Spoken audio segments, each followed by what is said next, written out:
Le projet que je propose vise à rassembler les habitants de la commune et du massif des Maures, quel que soit leur âge, autour des pratiques sportives, culturelles et festives.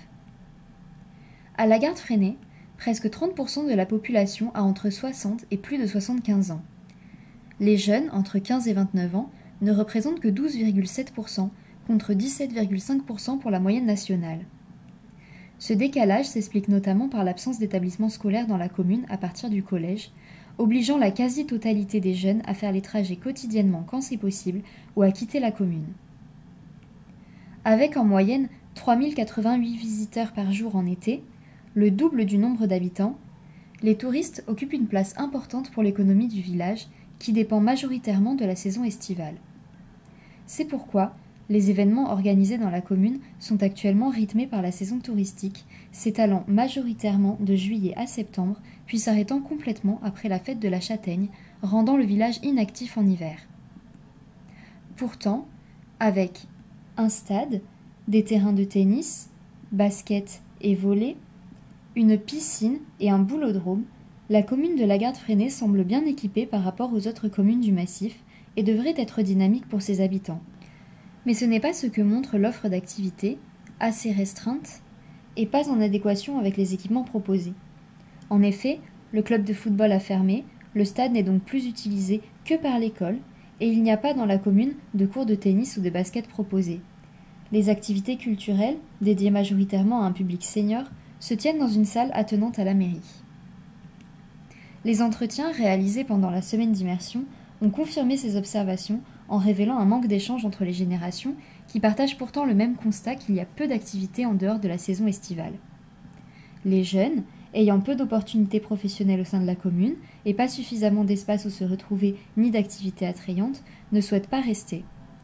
Les familles, à défaut de trouver sur place une offre de loisirs suffisante, se tournent vers les communes voisines, les rendant dépendantes à la voiture. Enfin, les aînés déplorent la mise en sommeil du village hors période estivale et ont une certaine appréhension envers les jeunes de leur commune. Pourtant, comme le dit Olivier David, enseignant-chercheur en géographie, dans son ouvrage « Le temps libre des jeunes ruraux », l'idée que les jeunes puissent être une ressource pour eux-mêmes et leur territoire devrait constituer la base des politiques locales. La Garde-Freinet possède un territoire riche et des écosystèmes variés, dont une forêt de 5670 hectares qui mériterait d'être valorisée.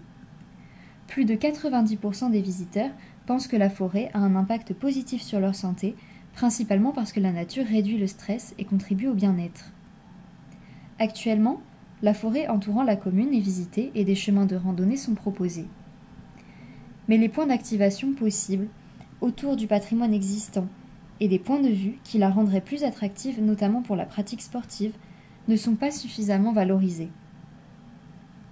Le mauvais entretien de la lisière la rend également dangereuse et engendre un risque incendie élevé et une perte de certaines espèces. Le projet de l'Agora développe 5 enjeux, celui du lien social, des milieux, du sport, de la culture et de la mobilité.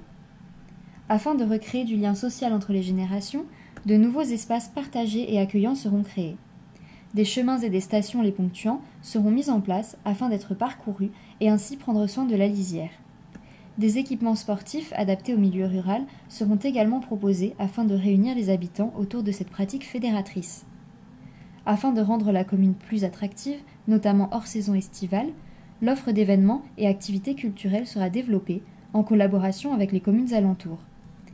L'élaboration de nouveaux parcours pédestres et cyclistes et d'un réseau de navettes entre les villages facilite les déplacements des habitants et développe leurs interactions.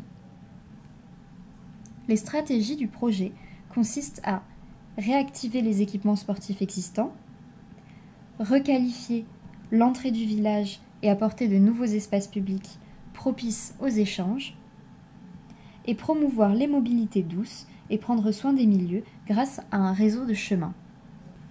Le projet devient un repère à l'entrée du village, un pôle multi-activités, intergénérationnel, reconnectant les habitants au milieu, tout en étant réversible. Plusieurs acteurs participent au projet afin d'y apporter les financements nécessaires et le développer. La commune peut impulser cette demande d'un nouvel équipement et a la possibilité de recevoir le soutien de la communauté de communes dont les habitants pourront venir pratiquer le sport de façon hebdomadaire et participer aux fêtes du village. Dans le cadre du développement d'un parc naturel régional, cette architecture levier s'avère intéressante puisqu'elle s'inscrit et rayonne sur le territoire et propose des activités en lien avec les milieux et traditions locales. Enfin, la région, puisqu'elle impulse des dynamiques et est à l'origine d'initiatives avantageuses pour ses habitants, a aussi un rôle à jouer comme sponsoriser des événements de grande ampleur ou encore apporter une aide financière pour le développement de nouvelles mobilités. Les usagers sont multiples. Les associations, sportives ou culturelles, organisent des événements réguliers ou plus ponctuels et apportent une offre diversifiée d'activités. Les scolaires utilisent le centre de façon régulière et peuvent venir de la Garde Freinet mais aussi des communes voisines afin de profiter d'équipements spécifiques ou bien à l'occasion de rencontres. Les individuels s'y rendent lorsqu'ils le souhaitent, le centre étant ouvert tous les jours. D'autres événements ont lieu au rythme des saisons et visent à accueillir également les habitants des communes alentours, mais aussi de tout le massif. Les manifestations actuelles sont maintenues et développées, et de nouvelles activités sont proposées, comme des trails à chaque trimestre, des tournois sportifs, véritablement moments de partage, un parcours des saveurs en automne, au cours duquel sont organisées des rencontres chez les producteurs locaux, des festivités, présentes aujourd'hui uniquement pendant la saison estivale, ont lieu à plusieurs moments clés, comme à Noël, à Pâques ou encore en février, pendant la période de carnaval. Le projet d'équipement sportif, culturel et festif s'implante à l'entrée du village et s'inscrit dans une constellation d'espaces publics et des équipements sportifs existants. Aujourd'hui, cette entrée de village n'est pas assez affirmée. Elle se fait grâce à la route départementale, route large laissant peu de place aux piétons, les trottoirs étant encadrés par 2 murs de soutènement et où les automobilistes roulent vite. La déviation créée avec cette route évite le cœur villageois, ce que déplorent les commerçants. De plus, cette aire du village a connu différentes phases d'urbanisation, engendrant la présence de nombreuses typologies de bâtis aux usages et temporalités différentes, n'ayant pas de lien symbolique ni physique entre elles. On trouve notamment une bastide, anciennement agricole, puis servant au vestiaire du terrain de football, une piscine municipale extérieure ouverte en été, un village vacances imaginé par André Wojensky, destiné à l'accueil des touristes, et enfin un quartier d'habitation proposant des lotissements et logements collectifs intermédiaires. Le site étant en lisière d'une forêt à fort dénivelé, il devient l'articulation entre les différents milieux naturels et le village. Enfin, le terrain de football actuel, surdimensionné par rapport au nombre d'habitants et surtout peu utilisé, devient une opportunité pour l'implantation du projet, puisqu'il constitue un plateau bien exposé au pied d'une forêt à fort dénivelé peu propice à la construction d'un équipement de cette envergure. Grâce à cette localisation, le centre sportif, culturel et festif a pour vocation de requalifier l'entrée du village en y proposant un parking avec une aire de covoiturage, en offrant plus de place aux piétons qui profitent de trottoirs larges et arborés et en ponctuant ce cheminement d'espaces publics devant la chapelle et devant l'accueil. Dialoguer avec le village grâce à un parvis accueillant sur lequel s'ouvre l'équipement. Créer des relations avec le tissu existant grâce à une percée traversant le projet d'ouest en est et reliant ainsi l'entrée du village à la forêt en passant par les tribunes, offrant de nouveaux chemins d'accès à la bastide et à la piscine et créant des relations visuelles avec les habitations en face. Apporter un équipement sportif et culturel aux dimensions et configurations rendant possible une utilisation toute l'année et une flexibilité d'usage.